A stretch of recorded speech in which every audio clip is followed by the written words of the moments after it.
Hey guys, what is up? Welcome back to my channel. You guys are going to recognize my car right here, and as last week, the lighting is going to be kind of weird, but I've been kind of busy this past couple weeks, so just trying to squeeze these videos in where I can, just to keep me on a schedule of once a week. So tonight we are looking at this. This is the Spyderco Dragonfly Salt 2 hawkbill full serration.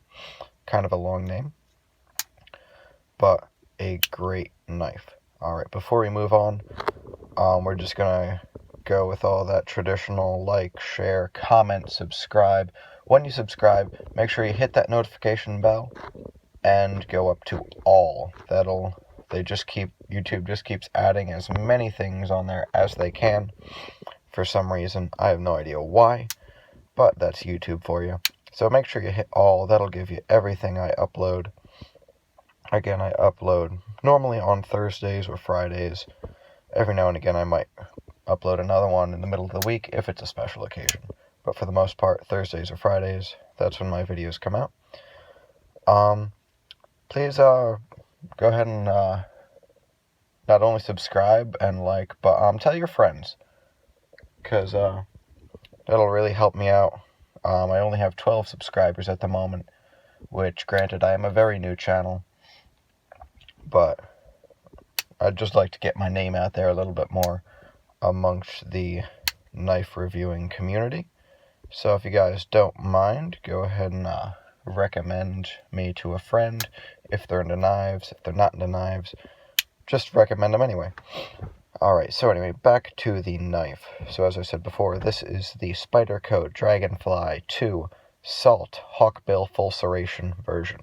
It sports a H1 steel, as most of the Salt series does, and yellow high-vis FRN scales. Also very normal to the Salt line. It is a backlock, so it is very sturdy. The great Spyderco wire clip, which is deep carry, not super deep. You got about that much sticking out of your pocket, but it's not a whole lot. This is a great knife if you're well, for one, if you're into fishing. That's actually why I got this in the hawkbill full serration, to do a lot of fishing line cutting. When I bought this, I've had this for about a year, but when I bought this, I brought it down to Florida in the Gulf of Mexico. I was in there almost every day, had this thing clipped in my pocket, in several swimming pools and hot tubs, and nothing did not affect this at all. This past summer, this was in my pocket every day I went jogging, and it was great. I barely felt it because it is extremely light, as all the Dragonflies are, except for the stainless steel versions, obviously. But yeah, for rust resistance, this is 100% rust proof. Not only the blade, but the backlock, all the hardware, everything on this is 100% rust proof. Not rust resistant like stainless steels. This is a legit rust proof knife. It is I don't think it's the smallest in the Salt line, because I think they also have like the ladybugs and the man bugs in the Salt H1 version. But I'd say this is the smallest, most useful. Like, for the small size, this is the most useful of these Spydercos if you have a length restriction, or you just don't want to be carrying a big knife while you're fishing, or any water sport. Like if you don't want to carry a knife when you're kayaking, whitewater rafting, or if you're just in like a very humid climate where like even some stainless steels will rust because they are stainless, not stain-proof.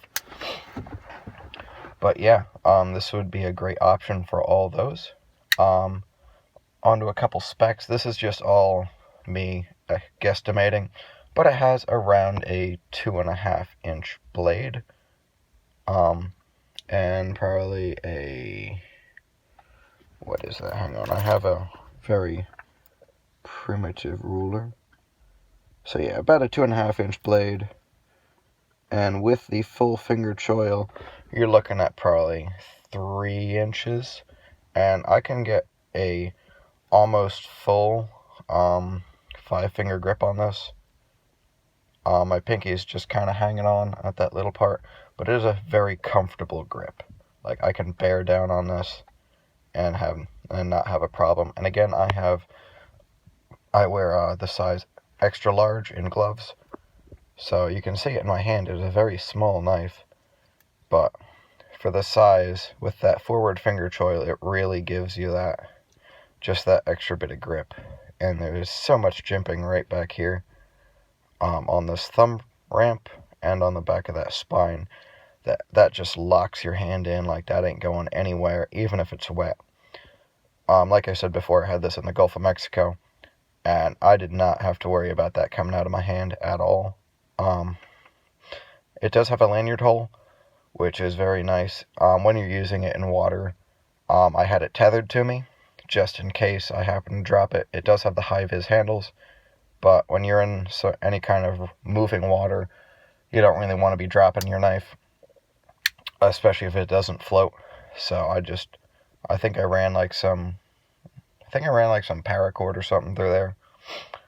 Or I may have actually, I forget, I may have like attached some fishing line or something to it, just so it wouldn't get all soggy. But yeah, this is also great if you want to clip it onto your vest, like onto your sorry guys, I'm kind of blanking here, your life vest. That's what I'm thinking of. So if you don't have a pocket, some swimsuits don't, you can just clip it right on the outside of the vest. It's right there. You can pop it off and open it right away, no problem. But yeah, for water sports, it's great. The H1, it's great for rust proof, but it is not that great in edge retention. Sorry, can't talk tonight. It does have the full serrations, and I've heard the serrations stay sharper longer with H1, well, with any steel really, but especially with H1 than the just plain edge. Looking back, for more everyday carry, I wish I got the normal blade, but for what I was buying this for, which is fishing, I'm really glad I got this version. I don't carry it with me every day, just because it is a little bit scary with that hawkbill and full serrations. So I actually keep it, whoops, my light just went out. Sorry about that, guys. I actually keep it right up here. Here, let me pull out my flashlight real quick so you guys can see this. I carry it right here on my, what is this thing called? I forget. This little flip down thing, window, sun blocker thing. The thing with the mirror on it, yeah, the flippy thing. Y'all know what I'm talking about, yeah. But I keep it in there. When it's folded up, you can just barely see it. And I use it as my car knife. So yeah, it's a in case of emergency, have to cut my seatbelt. I mean, I will always have a other knife, my primary EDC on me. But if I don't, it's right up there. So I can just pop that open, solid, cut the seatbelts, and yeah, get out. So yeah, it's a great knife. I definitely recommend it. I want to get one of the regular versions. I'm still working on that, but I'm a little tight on money. And I'm also trying to only buy one knife this year. Yeah, crazy, right? We're gonna see how that turns out. As of right now, not fully sure if it's gonna work. But yeah. So anyway, this does have a hollow ground blade. Not the full flat grind as most do, but it is a hollow saber grind right there. It was made in Seiki City, Japan. think I'm saying that right. Seki City. I don't know. I don't speak Japanese, people. But yeah, it's probably one of the cheapest. It's one of the cheaper good Spydercos. Like, I'm not knocking on the Tenacious or anything. I've never had one, but like, if you want to get like real Spyderco quality, I feel like you kind of need to get a dragonfly. Like, I mean, again, they're more like budget quality, but you know what I'm saying? It's most likely going to be better than the Tenacious. But yeah, it is a one-piece molded FRN handle with the bidirectional texturing, which is extremely secure. As I said before, this thing is not coming out of your hand. It has these cool little plastic rings, kind of like bushings on there, on the pivot. And yeah, I think that's basically everything. It has the Spyderco opener hole, Spidey hole. You can kind of Spidey flick it if you get if you kind of flick your wrist a little bit, you can get it open. But for the most part, I just use my thumb, or you can kind of spider drop it. Granted, this has been in my car for a while, so it hasn't been oiled or anything in a while. But yeah, with a lockback, you're not getting a super smooth action.